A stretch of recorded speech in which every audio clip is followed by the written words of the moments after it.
ലേശം ഇരുണ്ടിട്ടാണല്ലോ. അതൊക്കെ fair and lovely തേച്ചാ മാറുന്നേ. ഇപ്പൊ ഞാൻ തന്നെ എത്ര ഇരുണ്ടിരുന്നതാ, ഇപ്പൊ ഇത്ര വെളുക്കാൻ കാര്യം എന്താ? Fair and lovely. സാർ ഒന്ന് മൂളി കിട്ടിയാ മതി, ബാക്കി കാര്യം ഞാൻ ഏറ്റു. സാർ ഇവിടെ ഉണ്ടായിരുന്നോ? ഈ സാറ് കൊച്ചിയിലാണെന്ന് പറഞ്ഞിട്ട് ഇങ്ങോട്ട് ട്രാൻസ്ഫോമർ ആയ? ഈശ്വര, എന്നെ ഈ കുടുംബത്തിൽ കണ്ട തല്ലി കൊല്ലുന്നാ പറഞ്ഞേക്കണത്. അമ്മച്ചി എന്ത് കൊലച്ചതിയായി ചെയ്തത്? നീ പേടിക്കാതടാ, ഞാൻ പറഞ്ഞോളാം അവനോട്. എടാ, നിന്നോട് പല പ്രാവശ്യം ഈ വീടിന്റെ പടി കടക്കരുതെന്ന് പറഞ്ഞല്ലോ. അമ്മച്ചി, ഞാൻ അവനോട് വരാൻ പറഞ്ഞത്. എന്തിന്? അത് സാറേ, ഇവിടെ കൊള്ളാവുന്ന ഒരു വേലക്കാരെ വേണമെന്ന് അമ്മച്ചി പറഞ്ഞു, അതുകൊണ്ട് വന്നതാ. അതിനെന്തിനാടാ ഈ ഫോട്ടോസ്? നല്ല കുട്ടിയെ നോക്കി തെരഞ്ഞെടുക്കാനായിട്ട്. സാർ ഒന്ന് സെലക്ട് ചെയ്തേ. മുഖം നോക്കിയാണോ വേലക്കാരി തിരഞ്ഞെടുക്കുന്നത്? വൃത്തിയും വെടുപ്പും വെച്ച് വിളമ്പാനുള്ള നൈപുണ്യവും അതല്ലേ പ്രധാനം.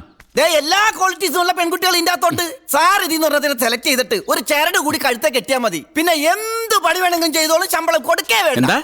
അല്ല, ഈ ശമ്പളമില്ലാത്ത വേലക്കാരികളാണല്ലോ ഭാര്യമാര്.